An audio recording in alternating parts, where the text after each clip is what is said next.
நமஸ்காரம். அபச்சாரம் உபச்சாரம்னு சொல்லுவோம். ஒரு பெரியவர் நம்ம வீட்டுக்கு வந்தால் உபசரிப்போம். அவருக்கு வேண்டிய சுஷ்ரூஷைகளை தொண்டுகளை செய்வோம். இதெல்லாம் உபச்சாரம். அபச்சாரம் அஃபென்ஸ், அவரிடத்தில் தவறிழைத்தல். அபச்சாரப்படக்கூடாது, உபச்சாரம் செய்ய வேண்டும். இதுதானே நம் பெரியவர்கள் சொல்லிக் கொடுத்திருக்கிறார்கள். இதை அப்படியே பார்க்கும்போது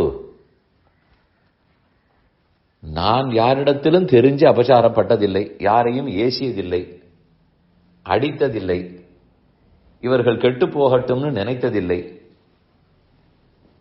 ஆகவே நான் அறிந்து அபச்சாரப்படவில்லை. ஏதோ தெரியாமல் வேண்டுமானால் நடந்திருக்கலாம். மற்றபடி நான் அபச்சாரப்பட்டதில்லைன்னு நினைத்துக் கொண்டிருப்போம். ஆனால் நம்முடைய பண்டைய நூல்களில் பகவானிடத்தில் அபச்சாரம் என்றால் என்ன, ஒரு குருவனிடத்தில் அபச்சாரப்படுதல் என்றால் என்ன என்றெல்லாம் சொல்லி இருக்கிறார்கள். அதன்படிக்கு நாம் அபச்சாரப்படுகிறோமான்னு டெஸ்ட் பண்ணி பார்த்து கொள்ள வேண்டும்.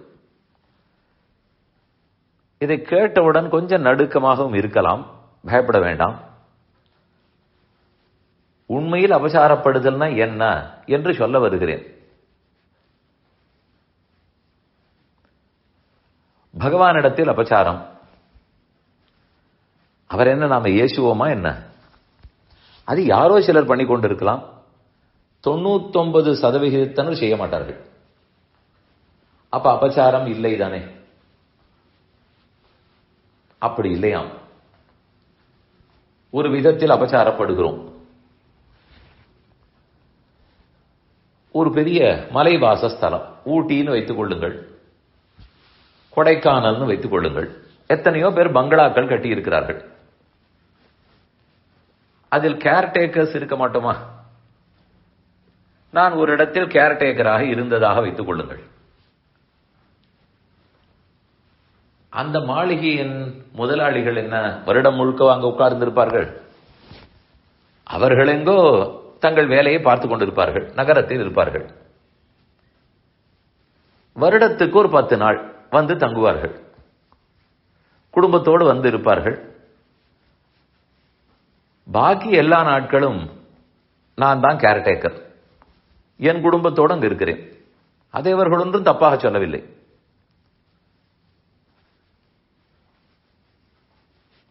ஆனால் அந்த வீட்டை நான் ஜாகிரதையாக பார்த்துக் கொள்ள வேண்டும், பெருக்கி மொழிகி துடைத்து வைத்துக் கொள்ள வேண்டும். இதற்குத்தான் எனக்கு சம்பளமும் கொடுக்கிறார்கள்.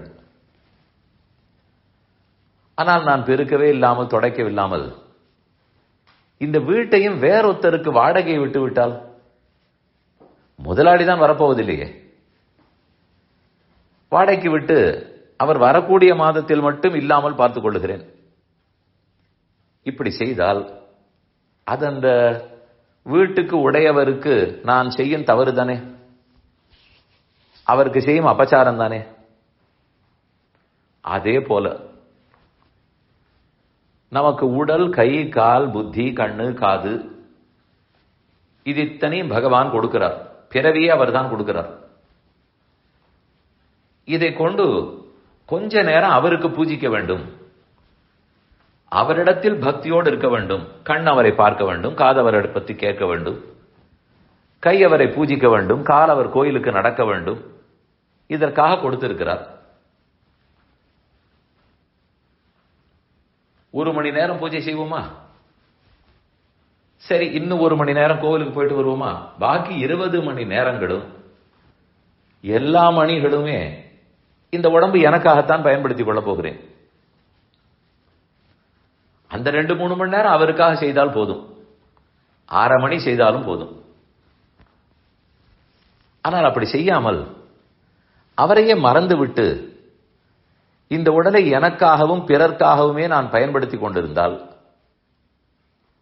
சம்பாதிப்பதற்கும் குடும்ப சுகத்துக்குமே பயன்படுத்திக் கொண்டிருந்தால், அப்ப அந்த முதலாளி பங்களாவை வாடகைக்கு விட்டது போலதான் இது. என் உடம்புக்கு முதலாளி பகவான். அதில் என்னை கேர்டேக்கராக இந்த ஆத்மாவை வைத்திருக்கிறார். அதை நான் யாராருக்கோ கூடை கும்பிடு போடுவதற்காக பயன்படுத்தினால் அது அவருக்கு நான் செய்யும் அபச்சாரம் தானே. இதை நாம் எல்லாரும் செய்கிறோமா இல்லையா? கடவுளை ஏசுவதில்லை, பேசுவதில்லை, அதெல்லாம் இல்லை. ஒழுங்காக கோவிலுக்கு கூட போவேன். ஆனால் இங்கு போய் சிக்கலில் மாட்டிக்கொள்கிறேன். இது பெருமானிடத்தில் நாம் படும் அபச்சாரம் என்று சொல்லுகிறார்கள். யோசித்து பார்க்க வேண்டும். இந்த அபச்சாரம் யாரை விடும் சொல்லுங்கள். இது தெரிந்துவிட்ட பிற்பாடாவது இந்த அபச்சாரம் படக்கூடாது, நம்மை நாம் சரிப்படுத்திக் கொள்ள வேண்டும் என்று இருக்க வேண்டும். இதே போல குரு, நான் எவன் குருவுக்கு எவ்வளவோ உதவி செய்கிறேன், தொண்டு செய்கிறேன், அவரை நான் தப்பாக பேசியதே இல்லை, அப்ப நான் அபச்சாரப்படவில்லையே. வேறொரு விதத்தில் படுகிறோம். அந்த குரு நமக்கு உபதேசித்த அர்த்தங்களை மறந்து அந்த கருத்துக்களை எல்லாம் நினைவில் கொள்ளாமல் நம் இஷ்டப்படி வாழ ஆரம்பித்தால் அது குருவுக்கு நாம் செய்யும் அவமரியாதை. அவர் சாஸ்திரங்களின்படி நமக்கு சொல்லிக் கொடுத்தால் அதன்படிக்கு உணர்ந்து இருக்க வேண்டும், கொஞ்சமாவது இருக்க வேண்டும். அதெல்லாம் உபதேசித்ததை கேட்பதெல்லாம் முடியுமா? குருவுக்கு வேண்டிய உதவி செய்கிறேன், அப்படி இருந்தால் மட்டும் அது உபச்சாரம் ஆகாது. அவர் சொல்லிக் கொடுத்ததை மறக்காமல் இருக்க வேண்டும், கடைபிடிக்க வேண்டும். அதை செய்யாவிட்டாலே அபச்சாரம் தான் சொல்லுகிறார்கள். அடுத்தது, அவர் எனக்கு ஒரு மந்திரத்தை உபதேசித்தார், சிறப்பான மந்திரம், நமோ நாராயணாய உபதேசித்தார். அதை போய் நான் ஏதோ உலக இன்பத்துக்காக, வேலை கிடைக்க வேண்டும், சம்பள உயர்வு வேண்டும், பதவி உயர்வு வேண்டும், கல்யாணம் ஆயிற்று, குழந்தை பிறக்கவில்லை வேண்டும், இதை போல் இருப்பதற்கு முக்தி அளிக்கக்கூடிய மந்திரத்தை நான் பயன்படுத்தி விட்டால், அவர் எதற்காக கொடுத்தாரோ அதற்கு நான் பயன்படுத்தாமல் வேறொன்றுக்கு பயன்படுத்தினால் அதுவும் குருவினிடத்தில் நான் படும் அபச்சாரம். மந்திரத்தினுடைய அர்த்தத்தை மறந்து விட்டாலே மந்திரத்திடமே படும் அபச்சாரம். இதுதான் மந்திரத்துக்கு பொருள்னு குரு சொல்லுகிறார். மறந்து விட்டால், நம்மை அறியாமல் மறப்பது இருக்கட்டும், அதை பற்றி கவலையும் படவில்லை, பயமும் இல்லை, வெட்கமும் இல்லை என்றால் அப்ப தெரிந்தே செய்வதாகத்தானே பொருள். இது மந்திரங்களிடத்திலேயே நாம் படும் அபச்சாரமாம்.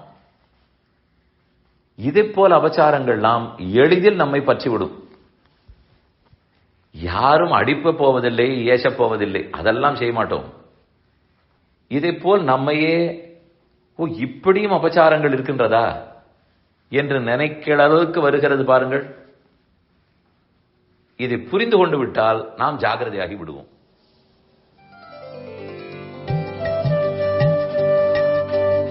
இந்த என் பணி ஆடியோவை உங்களுக்காக வழங்கியவர் வேலுக்குடி ஸ்ரீ கிருஷ்ணன் சுவாமி. இந்த ஆடியோவை தினமும் உங்கள் மொபைலில் பெற கிஞ்சித் என் பணி KINCHITENPANI